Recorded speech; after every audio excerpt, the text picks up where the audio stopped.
Histoire. Le serpent donneur d'or. Or, dans un certain endroit vivait un brahmane nommé Haridatta. Il était agriculteur, mais le rendement de son travail était médiocre. Un jour, à la fin des heures chaudes, le brahmane, accablé par la chaleur, s'allongea à l'ombre d'un arbre pour somnoler. Soudain, il vit un grand serpent à capuchon sortir d'une fourmilière à proximité. Alors il pensa. Bien sûr, c'est la divinité gardienne des champs, et je ne l'ai jamais adorée. C'est pourquoi mon agriculture est vaine. Je vais immédiatement lui rendre hommage. Lorsqu'il eut pris sa décision, il prit du lait, le versa dans un bol, et se dirigea vers la fourmilière et dit à haute voix. Ô gardien de ce champ! Pendant tout cela, je ne savais pas que tu habitais ici. C'est pourquoi je ne vous ai pas encore présenté mes respects. Je vous prie de me pardonner. Et il déposa le lait et rentra chez lui.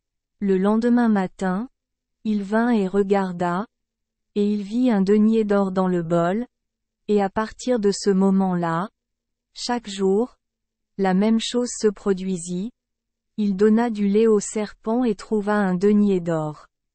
Un jour, le brahmane dut se rendre au village et ordonna donc à son fils d'apporter le lait à la fourmilière. Le fils apporta le lait, le déposa et rentra chez lui. Le lendemain, il revint et trouva un denier, alors il pensa en lui-même, cette fourmilière est sûrement pleine de deniers d'or. Je vais tuer le serpent et les prendre tous pour moi. Le lendemain, alors qu'il donnait du lait au serpent, le fils du brahmane le frappa à la tête avec un gourdin. Mais le serpent échappa à la mort par la volonté du destin et mordit de rage le fils du brahmane avec ses crocs acérés, et il tomba mort aussitôt. Son peuple lui a élevé un bûcher funéraire non loin du champ et l'a réduit en cendres. 2 jours plus tard, son père revint et, lorsqu'il apprit le sort de son fils, il fut affligé et pleurait. Mais après un certain temps, il prit le bol de lait, se rendit à la fourmilière et loua le serpent à haute voix. Après un très long moment, le serpent apparut, mais seulement avec sa tête hors de l'ouverture de la fourmilière, et dit au brahmane, c'est l'avidité qui t'amène ici et te fait même oublier la perte de ton fils. À partir de ce moment, l'amitié entre nous est impossible. Votre fils m'a frappé dans l'ignorance de la jeunesse et je l'ai mordu à mort. Comment puis-je oublier le coup de gourdin? Et comment pouvez-vous oublier la douleur et le chagrin de la perte de ton fils? En parlant ainsi, cela donna au brahmane une perle coûteuse et disparut.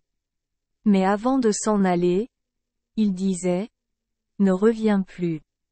Le brahmane prit la perle et rentra chez lui en maudissant la folie de son fils. Merci les enfants des Esperluette Croisillon 39. Avoir écouté des contes de fées au jour Esperluette Croisillon 39. 8. Espérons que les histoires apporteront aux enfants des moments heureux et significatifs. Si vous aimez notre chaîne, veuillez appuyer sur le bouton S Esperluette Croisillon 39. Abonner, pour ne manquer aucune histoire intéressante.